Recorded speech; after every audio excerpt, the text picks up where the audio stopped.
সবাইকে লিসনার বৃষ্টি আজকে আপনার সাথে 30 মিনিট লাইভ টপিক ক্লাসের গাইনি চ্যাপ্টার 11 কথা বলবো। আজকের আমাদের টপিক হচ্ছে আর পেলভিক ইনফেকশন নিয়ে আমরা নিই।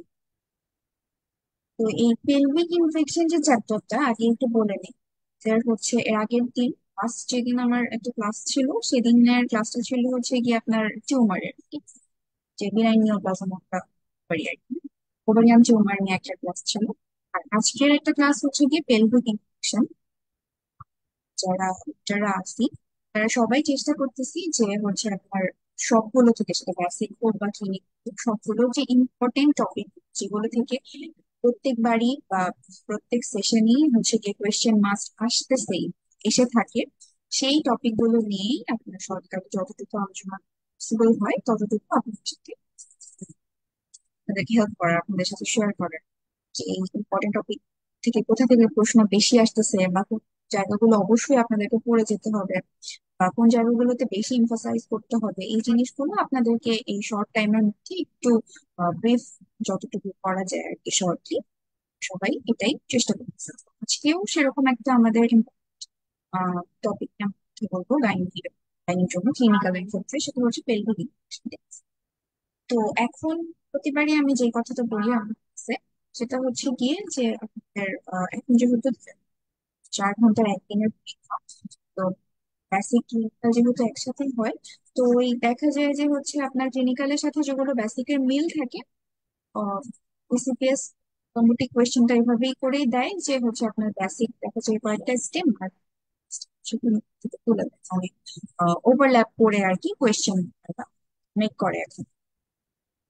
তো এই জন্য আপনারাও হচ্ছে গিয়ে চেষ্টা করবেন, আমি প্রতিবারই ক্লাসে এই কথাটা বলে থাকি, আবারও বলতেছি যে অবশ্যই অবশ্যই চেষ্টা করবেন যখন ক্লিনিক্যালের একটা পোর্শন পড়বেন ওর সাথে বেসিকের যে পোর্শনের মিল আছে অবশ্যই সাথে সাথে সেই জিনিসটা পড়ে ফেলবেন, তাহলে আপনাদের পরীক্ষার হলে অ্যান্সার করতে ইজি হবে, যেহেতু ওই সময় মাথা আসলে স্ট্রেস থাকে, মাথা গরম থাকে। এই 4 ঘন্টা আসলে খুব ঠান্ডা রেখে পরীক্ষা দিতে একটা টাফ। যখন আপনারা এইভাবে রিলেট করে পড়তে থাকবেন না, তখন কোয়েশ্চেন আসলে একটু ঘাবড়াবেন, দেখবেন যে আচ্ছা ঠিক আছে এটা পড়ে অভ্যস্ত বা এভাবে আমি দেখে অভ্যস্ত, এই কারণে তখন আপনার জন্য ইজি হবে। তো শুরু করে দেবো ক্লাসটা। আজকে যেমন আমরা পেলভিক ইনফেকশন নিয়ে কথা বলবো বা পেলভিক ইনফেকশন চ্যাপ্টারটা নিয়ে আমরা পড়ছি।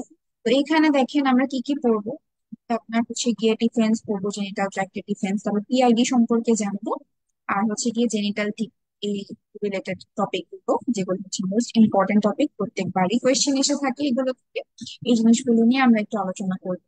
তার মধ্যে দেখেন একটু আগে যে বললাম ওই যে বেসিকের সাথে মিল রাখার কথা, তো এটা কিন্তু ব্যাকটেরিওলজির সাথে অনেক কিছু মিল পাবেন আপনারা এই ইনফেকশন চ্যাপ্টারটার সাথে। যেমন হচ্ছে নর্মাল ফ্লোরা গুলো আমরা ওখান থেকে ব্যাকটেরিওলজিতে পড়ে থাকি, ঠিক আছে, ডিফারেন্ট ডিফারেন্ট হচ্ছে আপনার অর্গানের বা সরি ডিফারেন্ট ডিফারেন্ট জায়গার হচ্ছে কি আমরা যে ফ্লোরা গুলো পড়ে থাকি, সেটা আপনার যখন ধরেন যে পেলভিক ইনফেকশন চ্যাপ্টারটা পড়ার সময় ব্যাকটেরিওলজি বইটা খুলে একটু দেখে নিলেন, বা ধরেন হচ্ছে গিয়ে আপনারা গণকক্কাল, গনোরিয়া, তারপরে হচ্ছে কি আপনার ক্ল্যামাইডিয়া, এগুলো যখন পড়তেছেন এগুলো পড়ার সাথে সাথে ব্যাকটেরিওলজি থেকে এখান থেকে কি কি আসতে পারে সেগুলো একসাথে পড়ে ফেলবে, এরকম আর কি।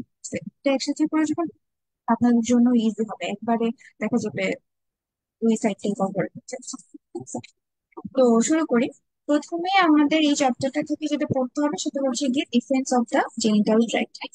এই জিনিসটা খুবই ইম্পর্টেন্ট, ঘুরে ফিরে কোয়েশ্চেন আসছে। তো প্রথমে হচ্ছে ভালভার ডিফেন্স।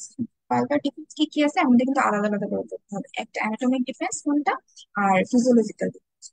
ভালভাতে হচ্ছে গিয়ে অ্যানাটমিক্যাল ডিফেন্স দুইটা, একটা হচ্ছে ল্যাবিয়ার, যে ক্লেফট আছে ক্লেফটের যে পজিশনটা আছে সেইটা একটা, আর একটা হচ্ছে গিয়ে বার্থোলিন গ্ল্যান্ড। এই দুইটা হচ্ছে আপনার অ্যানাটমিক্যাল ডিফেন্স থেকে। দেখেন এটা আবার হচ্ছে উল্টাপাল্টা করা যাবে না, বার্থোলিন গ্ল্যান্ডটা দিচ্ছে অ্যানাটমিক্যাল ডিফেন্স, আর ওই দিক থেকে দেখেন যে বাকি অ্যাপোক্রাইন গ্ল্যান্ড গুলো থাকতেছে, ওই অ্যাপোক্রাইন গ্ল্যান্ডের যে সিক্রেশনটা ফিজিওলজিক্যাল ডিফেন্স দিচ্ছে, ঠিক আছে। তো এটা একটু আলাদা আলাদা করে বলতে হবে যে কোনটা অ্যানাটমিক্যাল আর কোনটা ফিজিওলজিক্যাল, ঠিক আছে। তারপরে আসি হচ্ছে গিয়ে আমরা আরেকটা থাকতেছে হচ্ছে আরেকটা ফিজিওলজিক্যাল ডিফারেন্সের মধ্যে থাকতেছে হচ্ছে ন্যাচারাল একটা হাই রেজিস্ট্যান্স থাকি বা যেটা হচ্ছে ইনফেকশনের এগেইনস্ট, সেটা একটা ফিজিওলজিক্যাল ডিফেন্স হিসেবে কাজ করে। এবার মোস্ট ইম্পর্টেন্ট যেটা সেটা হচ্ছে ভ্যাজাইনাল, ঠিক আছে। ভ্যাজাইনাল ডিফেন্সের ক্ষেত্রে দেখেন অ্যানাটমিক্যালি যেটা ডিফেন্স দেয় সেটা হচ্ছে গিয়ে আপনার অ্যান্টেরিয়র আর ভ্যাজাইনাল যে অ্যান্টেরিয়র অ্যান্ড পোস্টেরিয়র ওয়াল আছে সেইটার অ্যাপোজিশনটা হচ্ছে গিয়ে আপনার অ্যানাটমিক্যাল ডিফেন্স হিসেবে কাজ করতেছে। সাথে ভ্যাজাইনার যে লাইনিং এপিথেলিয়াম যেটা হচ্ছে গিয়ে স্ট্রেটিফাইড স্কোয়ামাস এপিথেলিয়ামটা, এটা তো হচ্ছে ডেভয়েড অফ গ্ল্যান্ডস, মানে এখানে গ্ল্যান্ডস থাকতেছে না, এই জিনিসটাই আলটিমেটলি ভ্যাজাইনাকে ডিফেন্স, এটা অ্যানাটমিক্যাল। এখন মোস্ট ইম্পর্টেন্ট আরেকটা জিনিস হচ্ছে গিয়ে ফিজিওলজিক্যাল ডিফেন্সটা। এখন আমাদেরকে দেখবেন আপনাদের আমাদের গাইনি ডক্টরদের একটা টেবিল দেওয়া আছে, সেটা হচ্ছে difference of the vagina in relation to age. হ্যাঁ, এই যে কোন এইজে কিরকম ডিফেন্স দিচ্ছে, কখন বেশি থাকতেছে কখন কম থাকছে, এই যে এটা খুবই খুবই ইম্পর্টেন্ট। এটা বেসিক করে আমরা একটু জেনে নিই। এখন দেখি যে নিউ বর্নে কি হয়। দেখেন এখানে আপনারা খেয়াল করলে দেখবেন যে এখানে চারটে জিনিস আছে। এপিথেলিয়ামটা কেমন থাকতেছে, তারপর গ্লাইকোজেনটা কেমন থাকতেছে, তারপর ডর্ডেলিং ব্যাসিলাই যেটা ওইটা কেমন থাকতেছে, আর পিএইচটা কেমন থাকতেছে, এই জিনিসগুলো ভ্যারি করতেছে আপনার ডিফারেন্ট ডিফারেন্ট এইজে, ঠিক আছে। তো আমাদের এই পুরো জার্নিটাকে, আমাদের ফিমেল জার্নিটাকে যদি আমি ডিসক্রাইব করি তাহলে এটা চারটা ভাগে ভাগ করতে পারি। একটা হচ্ছে যে যখন আফটার বার্থ একদম নিউ বর্ন থাকতেছে, এই ক্ষেত্রে আর কি ডিফারেন্সের প্রশ্ন। একটা হচ্ছে আফটার বার্থ নিউ বর্নের ক্ষেত্রে, তারপর আরেকটা হচ্ছে আপ টু পিউবার্টি, আহ তারপরে আরেকটা হচ্ছে গিয়ে একদম নিউ বর্ন বলতে ঠিক মানে জন্মের পর, জন্ম থেকে আপনার হচ্ছে 10 থেকে 14 দিনের মাথা পর্যন্ত, ঠিক আছে, এই পর্যন্ত। তারপর মাঝখানে যে পিউবার্টির আগ পর্যন্ত যে সময়টা সেটুকু একটা, তারপরে পুরো রিপ্রোডাক্টিভ পিরিয়ডটা যেটা সেটা একটা, আর একটা হচ্ছে কি পোস্টম্যানুপজাল পিরিয়ডটা, ঠিক আছে। এই চারটা ভাগে আমরা ভাগ করি। আর খেয়াল করলে দেখবেন এই চারটা ভাগের মধ্যে আমাদের সুন্দর মতো আপনার আলাদা আলাদা করে আমরা স্ট্রোজেনটাকে ডিফাইন করতে মানে ভাগ করে ফেলতে পারি। যেমন দেখেন নিউবর্নে প্রথম যখন আমাদের জন্ম হয়, আফটার বার্থে কি থাকে, ম্যাটার্নাল যে সার্কুলেটিং ইস্ট্রোজেনটা সেইটা নিউবর্নের মধ্যে থাকে, সেটা মানে জন্মের 10 থেকে 14 দিন পর্যন্ত থাকতেছে। ওই সময়টাতে হাই ইস্ট্রোজেন লেভেল একটা গেল। তারপরে আর ইস্ট্রোজেনটা থাকতেছে না, ইস্ট্রোজেন লেভেলটা আর থাকতেছে না। তো এই সময়টা হলো যে জন্মের 10 থেকে 14 দিন পর থেকে আপনার হচ্ছে আপ টু পিউবার্টি পর্যন্ত, এই সময়টা যে সময়টা ইস্ট্রোজেন বডিতে কম থাকতেছে বা থাকতেছে না। তারপরে আবার হচ্ছে রিপ্রোডাক্টিভ পিরিয়ডে আবার হাই এস্ট্রোজেন থাকতেছে। আবার দেখা গেল পোস্ট মেনোপজাল পিরিয়ডে এস্ট্রোজেন ডেফিসিয়েন্সি ক্রিয়েট হচ্ছে, ঠিক আছে। তো এই পুরো সময়টাকে আমরা চারটা ভাগে ভাগ করছি, তার মধ্যে এই পুরো ভ্যাজাইনাল ডিফেন্সটাই আমাদের এই ইস্ট্রোজেনের উপরে ডিপেন্ড করতেছে। তাহলে আমরা যেহেতু ইস্ট্রোজেন দুই সময় থাকতেছে, দুই সময় কম থাকতেছে, মানে থাকতেছে না, তাই তো, যে সেটা হচ্ছে নিউবর্ন আর আপনার হচ্ছে গিয়ে কি বলে রিপ্রোডাক্টিভ পিরিয়ড, এই দুই সময় আপনার কি হচ্ছে হাই ইস্ট্রোজেন থাকতেছে বডিতে। আর যেটা হচ্ছে গিয়ে আপ টু পিউবার্টি সময়টা, আর একটা হচ্ছে পোস্ট মেনোপজাল, এই সময় ইস্ট্রোজেন ডেফিসিয়েন্সি থাকছে, তাহলে এই দুইটা পিরিয়ডটা হচ্ছে কি সেম থাকে, ঠিক আছে। তো এখন নিউবর্নে যেটা হয় যে আপনার যখন ম্যাটার্নাল সার্কুলেটিং ইস্ট্রোজেনটা থাকে, হাই ইস্ট্রোজেন বডিতে থাকে, তো ওই সময় কি হয় এপিথেলিয়ামের লেয়ারটা থিকেন্ড হয়ে যায়, মানে মাল্টি লেয়ার থাকে, ঠিক আছে। ভ্যাজিনাল এপিথেলিয়ামটা মাল্টি লেয়ার থাকে, এখানেও দেখবেন যে আপনারা দেখবেন মাল্টি লেয়ার আছে। তো এই মাল্টি লেয়ার এই এপিথেলিয়ামের মধ্যে যে গ্লাইকোজেনটা থাকে, আমাদের যে নর্মাল ভ্যাজিনাল ফ্লোরা সেটাতে হচ্ছে গিয়ে ডর্ডালিস ব্যাসিলাই যেটা হচ্ছে ল্যাক্টোব্যাসিলাস, প্রবাবলি এটা হচ্ছে গাট থেকে আসে ধারণা করা হয়। তো এই ল্যাক্টোব্যাসিলাস বা ডর্ডালিন ব্যাসিলাই যেটা, সেটা কি করে এই গ্লাইকোজেনটাকে এই এপিথেলিয়ামের কন্টেইনিং যে গ্লাইকোজেনটাকে ল্যাকটিক অ্যাসিডে কনভার্ট করে। তো আলটিমেটলি এই ল্যাকটিক অ্যাসিডের কারণে পিএইচটা আমরা কি পাবো, বেশি পাবো। পিএইচটা ইউজুয়ালি কত অ্যাসিডিক, মানে 4 থেকে 5 পর্যন্ত এরকম হয়ে থাকে। তো এই সময় আর কি আপনার দেখা যায় যে এই অ্যাসিডিক পিএইচটাই আমাদের আলটিমেটলি কি করে ভ্যাজিনাল ডিফেন্স দিচ্ছে, এই সময় বেশি থাকতেছে এই কারণে। আবার নিউ বর্নে দেখা যায় 10 থেকে 14 দিন পরে, জন্মের 10 থেকে 14 দিন পরে, যখন এই ইস্ট্রোজেনটা আবার থাকতেছে না স্ট্রোজেন ডেফিসিয়েন্সির কারণে, মানে আপ টু পিউবার্টি পর্যন্ত, এই সময়টাতে তখন কি হয় এপিথেলিয়ামটা থিন হয়ে যায়, তখন এখানে গ্লাইকোজেনও কমে যায়। তখন এই গ্লাইকোজেনটাকে আপনার হচ্ছে ল্যাকটিক অ্যাসিডে কনভার্ট সেরকম বেশি একটা হতে পারে না, এই কারণে আপনার পিএইচটা কি হয়, ভ্যাজিনাল পিএইচটা নিউট্রাল থাকে অথবা অ্যালকালাইন, 6 to 8 এর মতো। তো এই এই জিনিসটাই তখন আর কি ডিফেন্সটাও আমাদের কি থাকে, কম থাকে। তারপরে আবার হচ্ছে চাইল্ড বিয়ারিং পিরিয়ডে গিয়ে আবার একই ঘটনা ঘটে, নিউবর্নের যেরকম ছিল ওরকম ঘটে। এই কারণে পিএইচটা তখন আবার অ্যাসিডিক হয়ে যায়, সেটা আবার আমাকে প্রোটেকশন দেয়। আবার হচ্ছে গিয়ে পোস্ট মেনোপোজালের ক্ষেত্রে গিয়ে সেম আপ টু পিউবার্টি যেরকম ছিল ওরকম এপিথেলিয়ামটা থিন হয়ে যাওয়ার কারণে গ্লাইকোজেন কম থাকে, তারপরে ল্যাকটোবাসিলাসটা করার সুযোগ পায় না, সেই কারণে হচ্ছে গিয়ে অ্যাসিডিক হতে পারে না পিএইচটা, ঠিক আছে, তখন ইনফেকশনের চান্স আবার বেড়ে যায়। তো এটাই হচ্ছে গিয়ে রিলেশন টু এইজে আমাদের ডিফেন্সটা কোন ক্ষেত্রে কিরকম, এটা হচ্ছে আমরা জেনে ফেললাম একটু শর্টকাটে। এটা একটু করে ফেলবেন, এটা একবার পড়লেই আপনারা বুঝতে পারবেন ওই দুইটা পিরিয়ড দুইটা পেপার যে দুইটা সেম, যখন স্টুডেন্ট বেশি থাকে তখন কেমন, আর যখন স্টুডেন্ট, আমরা ডিফেন্সটা জেনে ফেললাম। এখন এরপরে আসি পজিটিভ অর্গানিজম কি আছে দেখবেন বইয়ের মধ্যে। অর্গানিজম তো অনেকগুলো আছে, দেখবেন যে হচ্ছে বায়োজেনিকের মধ্যে অ্যারোবিক কি কি অর্গানিজম আছে, অ্যানারোবিক কি কি আছে। এটা যে একটু আগে যে বললাম ওই যে ব্যাকটেরিওলজি পড়ার সময় এগুলো পড়ে ফেলতে কেন বললাম, যে সরি মাইক্রোবায়োলজি আর কি, সবগুলো একসাথে পড়লে আপনাদের সুবিধা কি, এই যে এখানে কোনটা অ্যারোবিক কোনটা গ্রাম পজিটিভ কোনটা গ্রাম নেগেটিভ, আমাদের ওই যে মাইক্রোবায়োলজি পড়তে হয় সব, তাই না?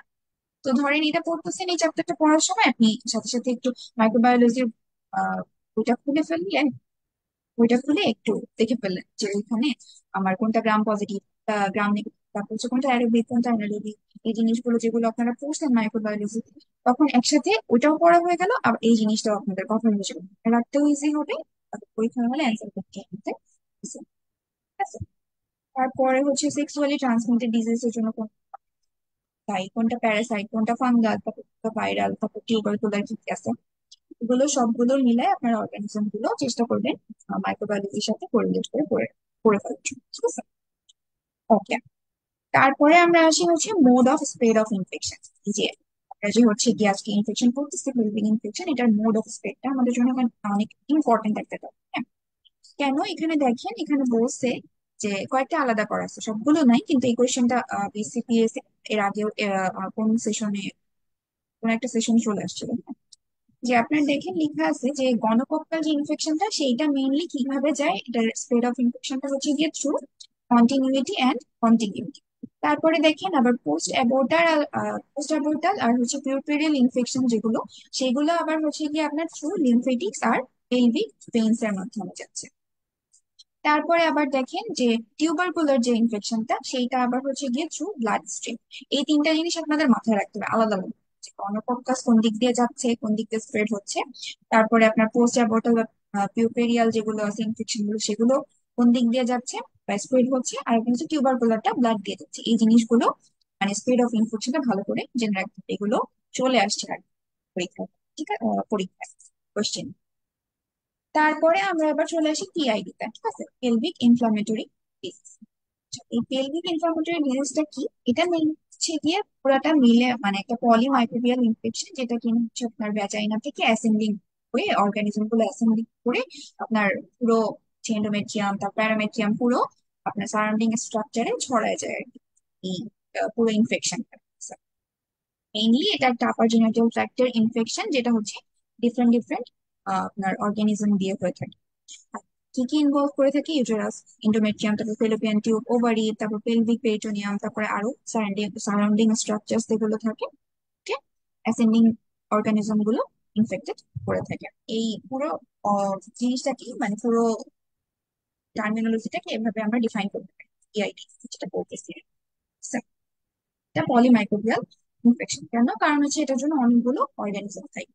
এখন আমরা একটু জেনে আসি কি অর্গানিজম, এটা ইম্পর্টেন্ট, হ্যাঁ। এটার মধ্যে কিছু একটা জিনিস খেয়াল রাখতে হবে যে কিছু প্রাইমারি অর্গানিজম আছে আর কিছু আছে হচ্ছে কি আপনার সেকেন্ডারি অর্গানিজম, ঠিক আছে। তো এই প্রাইমারি অর্গানিজম গুলা কি কি আর সেকেন্ডারি অর্গানিজম গুলা কি কি, এগুলো ভালো করে এটা খুবই ইম্পর্টেন্ট। এই প্রাইমারি অর্গানিজমের ক্ষেত্রে আপনারা দেখবেন যে বইয়ের মধ্যে লেখা আছে যে ইউজুয়ালি এগুলো হয় সেক্সুয়ালি ট্রান্সমিটেড, আর এটা মোটামুটি লিমিটেড থাকে তিনটা অর্গানিজমের, তিনটা কি কি, একটা হচ্ছে কি আপনার গনোরিয়া, তারপর দুই নম্বরে ক্লামাইডিয়া, আর তিন নম্বর ক্লামাইডিয়া ট্র্যাকোমাটিস যেটা, আর একটা হচ্ছে গিয়ে আপনার মাইকোপ্লাজমা, ঠিক আছে। এখানে দেখেন একটা জিনিস খেয়াল করবেন, এখানে একটা পার্সেন্টেজ দিয়ে আছে, গনোরিয়া 30%, তারপর ক্লামাইডিয়া 30%, আর এদিক থেকে আপনার মাইকোপ্লাজমাটা হচ্ছে গিয়ে 10%, ঠিক আছে। তো আমরা চেষ্টা করব যে আমাদের বইতে যখন আমরা এরকম কোন একটা ইম্পর্টেন্ট টপিক পড়বো, ওই টপিকের মধ্যে যদি কোনো পার্সেন্টেজ দেয়া থাকে, ওই পার্সেন্টেজটা অবশ্যই মাথায় রাখতে। হ্যাঁ, বিসিপিএস কিন্তু এই জিনিসগুলো খুবই ফলো করে, বা কোয়েশ্চেনে দেখবেন আপনারা যখন প্রিভিয়াস কোয়েশ্চেন গুলো সলভ করবেন দেখে থাকবেন যে পার্সেন্টেজ জিনিসগুলো ওরা হচ্ছে এমসিকিউ এর ট্রু ফলস স্টেটমেন্টের মধ্যে দিয়ে দেয় কোনটা কত পার্সেন্ট। ধরেন এখানে বলা আছে যে প্রাইমারি অর্গানিজমের মধ্যে মাইক্রোপ্লাজমাটা হচ্ছে কি আপনার 10%, এটাই যদি আপনাকে 30% লিখে দেয় তাহলে তো আপনার একটা স্টেম হয়ে গেল, ফলস হয়ে যাবে। এই কারণে এই পার্সেন্টেজ গুলো খেয়াল রাখবেন। তাহলে প্রাইমারি অর্গানিজম গেল।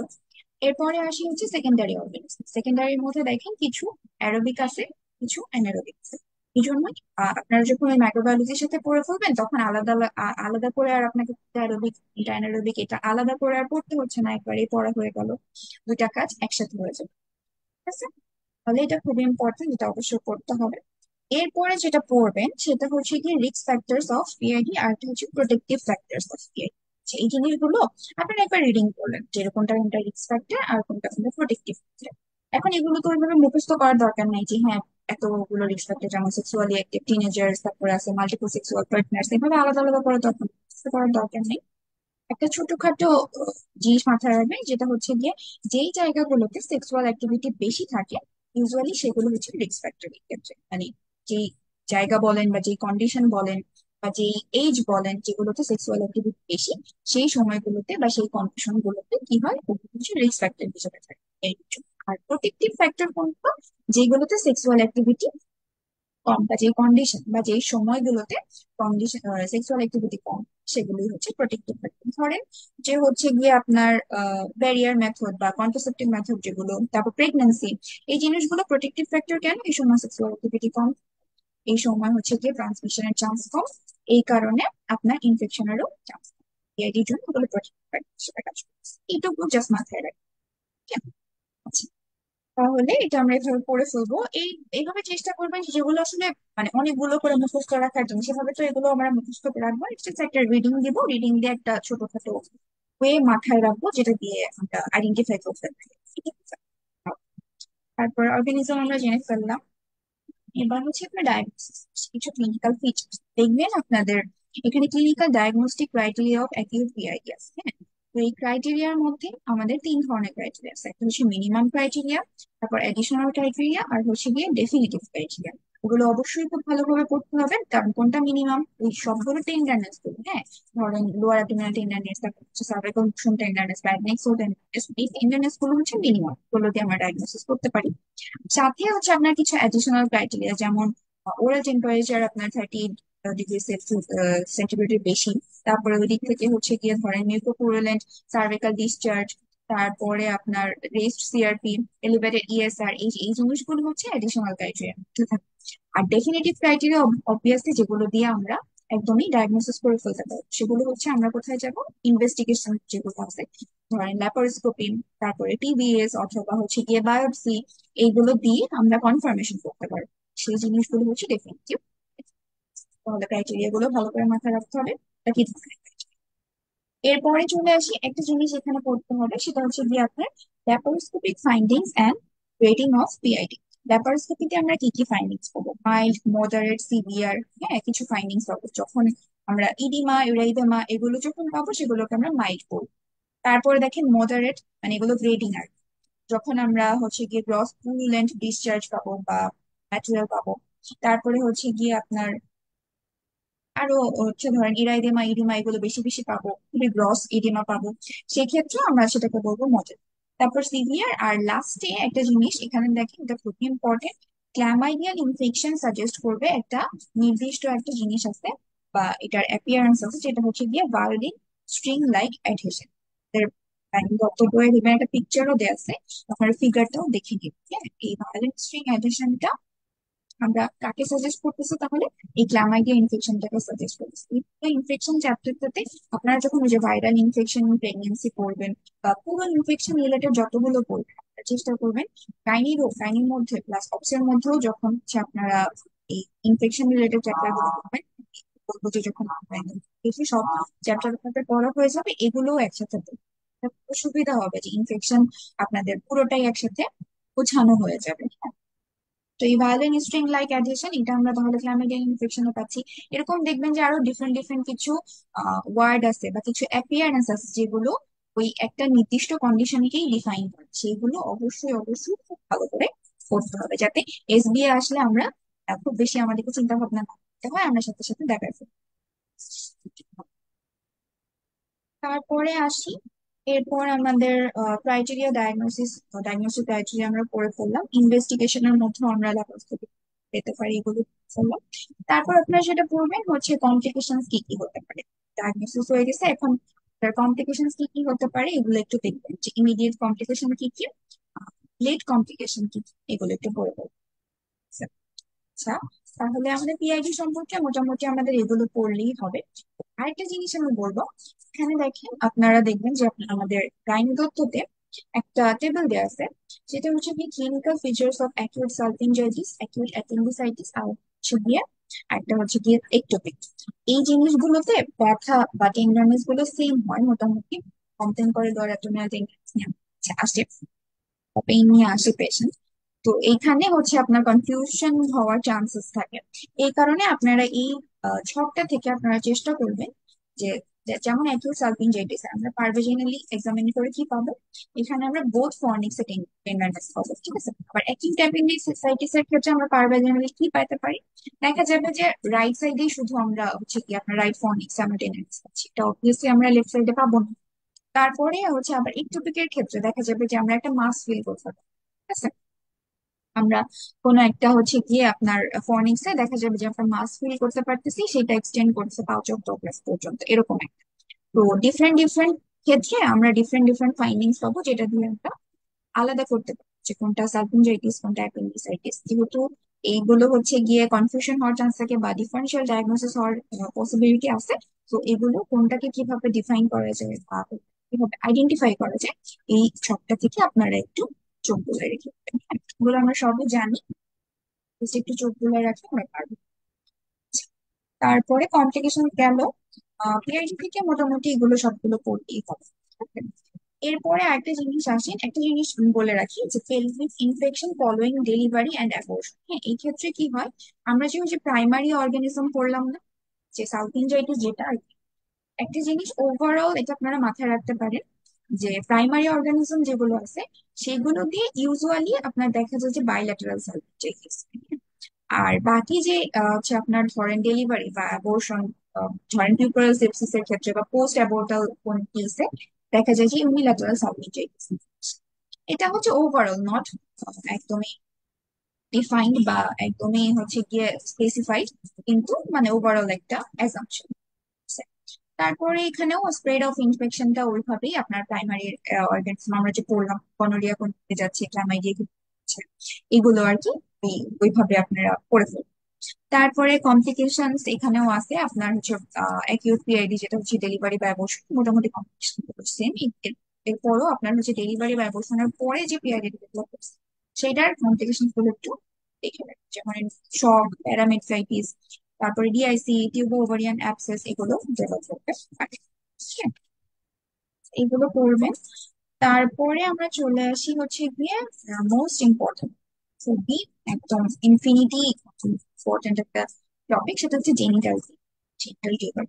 ঠিক আছে, এখন জেনিটাল টিবির আমরা প্যাথোজেনেসিসটা যখন পড়বো আমাদের তথ্যতে দেখবেন শুরুতে একটা কথা লেখা আছে একদম বোল্ড। একটা জিনিস আমি বলবো যে আমাদের এই তত্ত্ব পড়ার সময় যে লাইনগুলো একটু বোল্ড করে আছে ওই লাইনগুলো তো চোখে পড়ে বেশি, ওই লাইনগুলো অবশ্যই চেষ্টা করবেন খুবই ভালো করে খেয়াল রাখার পড়ার সময়। ঠিক আছে?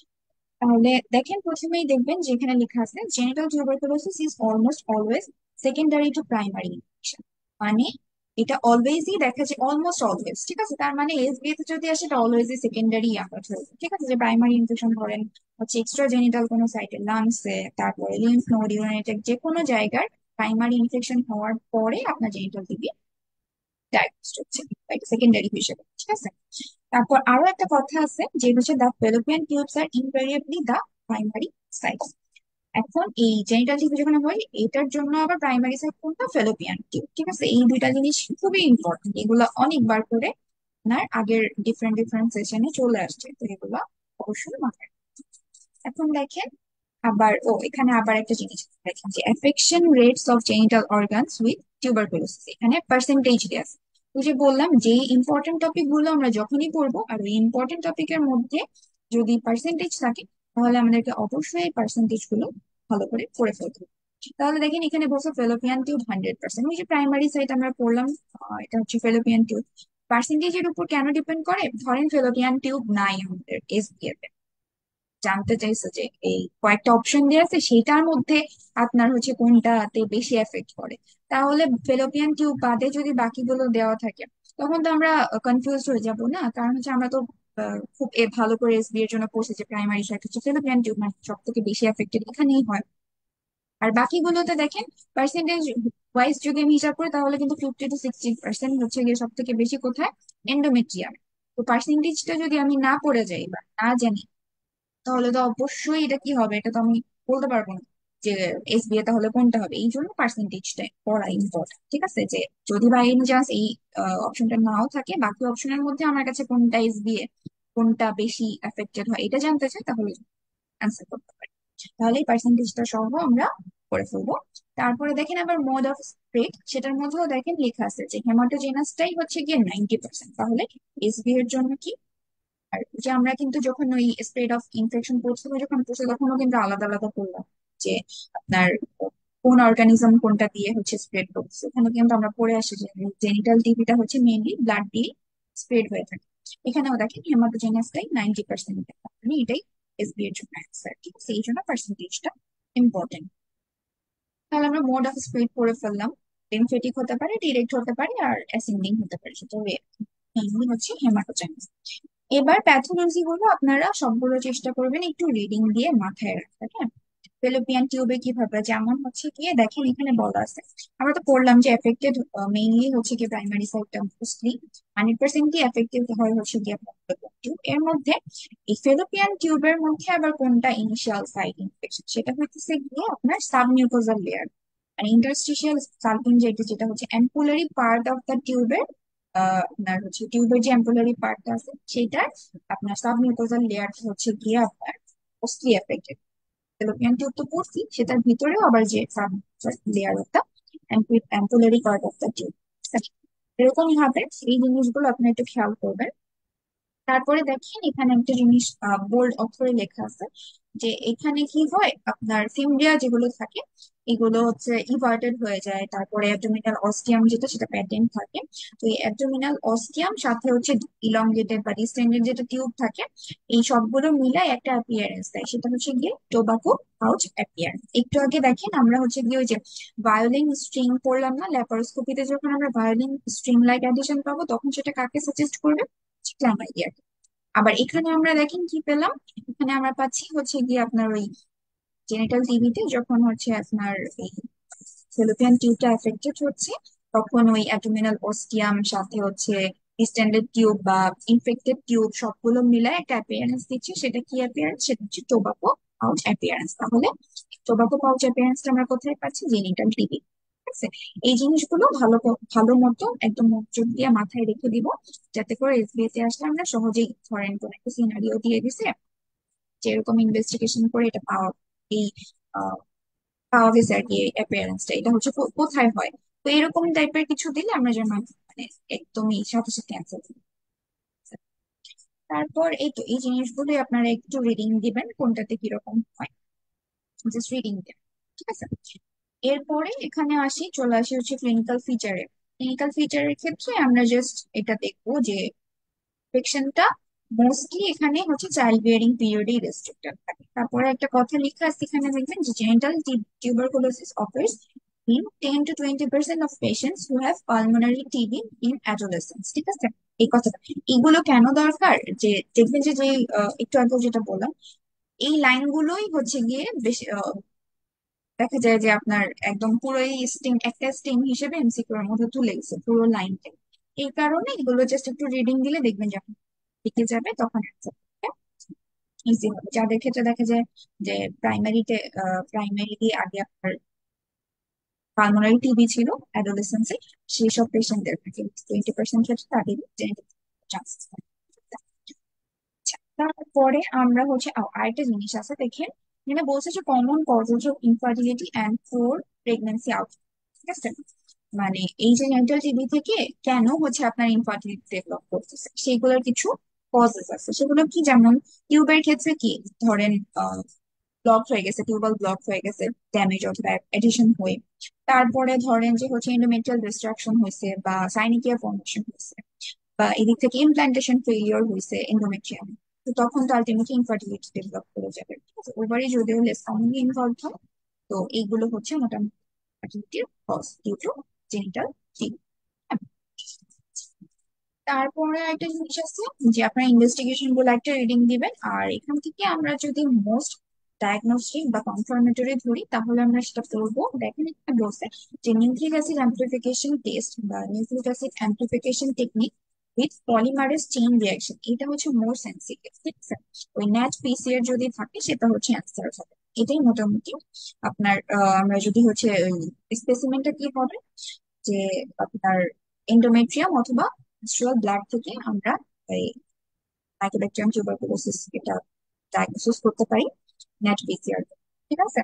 এটা হচ্ছে এটার জন্য একটা ডায়াগনস্টিক গেল। তারপরে আদার্স যেগুলো আমরা করে থাকি, জিন এক্সপার্ট, তারপরে আরো বাকি যে টেস্ট গুলো আছে সেগুলোও আমরা এটা ডায়াগনোসিসে কাজে লাগাতে পারি। তারপরে আসবে হচ্ছে গিয়ে suggestive features for pelvic TB on histosarcoma. একটা জিনিস আছে। এখানেও দেখেন কিছু অ্যাপিয়ারেন্স এর নাম, এটা এই জন্যই পড়তে হবে। দেখবেন যে এভাবে করেই আপনার এমসিকিউ তে দিয়ে দিচ্ছে যে কোন ফিচার্স গুলো আমরা পেলভিক টিবিতে পেয়ে থাকি। তখন আপনার হচ্ছে আইডেন্টিফাই করতে হবে। যেমন দেখেন এখানে বলছে যে আমরা কি পাই, লেড পাইপ টিউব, তারপর হচ্ছে টোবাকো পাউচ অ্যাপিয়ারেন্স যেটা একটু আগে বললাম, তারপরে হচ্ছে ডিস্টাল টিউব অবস্ট্রাকশন, সাথে হচ্ছে coiling of the tubes or calcified shadow পেতে পারি। তারপর হচ্ছে বাইল্যাটারাল কর্নুয়াল ব্লক, সাথে আবার ইউটেরাইন ক্যাভিটিতে আমরা কি পেতে পারি, irregular outline, honeycomb appearance or presence of uterine synechiae, ঠিক আছে? এই জিনিসগুলো আমরা পেলভিক টিবির ক্ষেত্রে হিস্টেরোসালপিঙ্গোগ্রাফিতে পেতে পারি। এখন যেগুলো এরকম ছক বা টেবিল, এগুলো কোনোটাই বাদ দিচ্ছে না। চেষ্টা করবেন এই ছক বা টেবিল গুলো বা বোল্ড লাইনের যে লেখাগুলো সেগুলো খুব ভালো করে পড়ে ফেলতে, কারণ এগুলো দেখা যায় যে হচ্ছে এমসিকিউ তে চলে আসে। এখনকাল তো আমরা আসলে কিছুই বাদ দিতে পারি না গাইনি থেকে, পুরো দত্ত বইটাই আর কি মাথায় রাখতে হয়। তো এই জন্য চেষ্টা করবেন যে যেগুলো আর কি একটু রিডিং টাইপের জিনিসপত্র সেগুলো থেকে ওই বোর্ড লাইন বা ছক বলে টেবিল গুলো চোখে পড়ে বেশি। তাহলে এগুলোই মোটামুটি ছিল আমাদের জেনিটাল টিবি সম্পর্কে। আর লাস্টলি হচ্ছে গিয়া অ্যাক্টিনোমাইসিস, এটা হচ্ছে খুবই আনকমন কেস। এটা হচ্ছে আপার জেনিটাল ট্র্যাক্টের একটা ইনফেকশন। এটাতে দেখেন, এটাতে আমরা আবার একটা জিনিস পাই, এখানে লেখা আছে boldly যে the diagnosis is usually made from tubo-ovarian abscess when the classic sulfur granules are observed histologically along with gram positive filaments, ঠিক আছে? তাহলে এই যে সালফার গ্র্যানুলস, তাহলে সালফার গ্র্যানুলস আমরা কোথায় পাচ্ছি? Obviously actinomyces infection. এইরকম জিনিসগুলো তাহলে আজকে আমরা কয়েকটা জিনিস পাচ্ছি। এদিক থেকে ভায়োলিন স্ট্রিং লাইক অ্যাডহেশন পাইলাম, হচ্ছে ক্ল্যামাইডিয়া ইনফেকশন সাজেস্ট করতেছে। তারপরে tobacco pouch appearance, lead pipe tube, তারপরে হচ্ছে ইউটেরাইন সাইনিকিয়া বা আপনার হচ্ছে গিয়ে ইরেগুলার আউটলাইন ইউটেরাইন ক্যাভিটি, সেগুলো আমরা পাবো কোথায়? ওই যে পেলভিক টিউবারকুলোসিস বা জেনিটাল টিবিতে। তারপরে আবার হচ্ছে কি আপনার অ্যাকিনোমাইসিস এর ক্ষেত্রে আমরা সালফার গ্র্যানিউলস পাবো। এইরকম যে জিনিসগুলো, এগুলো আপনারা হচ্ছে গিয়ে একবারে একটা ছকের মতো করে একটু লিখে রাখবেন বা মাথায় রেখে দিবেন, বা এক সাইডে ধরেন ছোট্ট একটা পেজের মধ্যে আপনারা একসাথে করে লিখে ফেলেন যে এই চ্যাপ্টার থেকে আমি কি কি পাইছি। আদার্স আরো যে ইনফেকশন, যেমন অবসের ক্ষেত্রে যখন আমরা আপনারা ওই যে ভাইরাল ইনফেকশন এন্ড প্রেগন্যান্সি পড়বেন, ওইখানে আমরা ডিফারেন্ট ডিফারেন্ট ক্রাইটেরিয়া পাবো যেগুলো একদমই এসবি এর জন্য আগেও আসছে বা ইউজুয়ালি আসে, কয়েকবার আসছে, রিপিটেড বার কোয়েশ্চেনে আসছে। সেই জিনিসগুলো একসাথে করে পড়ে ফেলবেন, ঠিক আছে? তাহলে আপনাদের জন্য পড়তেও ইজি হবে। তারপর যখন মেইন সুবিধা কখন হবে, যখন আপনারা ধরেন পরীক্ষার আগে যখন আপনারা রিভিশন দিতে যাবেন, তখন তো আপনাদেরকে বেসিক ক্লিনিক্যাল সব একসাথে পড়তে হবে, তাই না? তখন তো এত ডিটেলস পড়ার মতন টাইম থাকবে না। এই কারণে এই চেষ্টা করলাম আর কি যে এই পুরো টপিক পুরো চ্যাপ্টারটা থেকে আপনাদেরকে মোটামুটি আউটলাইন করে দেয় যে জিনিসগুলো আপনাদের না পড়লেই না। ধরেন যে হচ্ছে পরীক্ষার আগের দিন মোটামুটি এই জিনিসগুলো আপনাদেরকে একবার চোখ বুলাই গেলে মোটামুটি এই টপিকটা কভার হয়ে যাবে, বা এখান থেকে কোশ্চেন আসলে আপনারা ইনশাল্লাহ, ঠিক আছে? তো আজকে এই পর্যন্তই। সবাই ভালো থাকবেন আর ভালো করে পড়াশোনা। Thank you.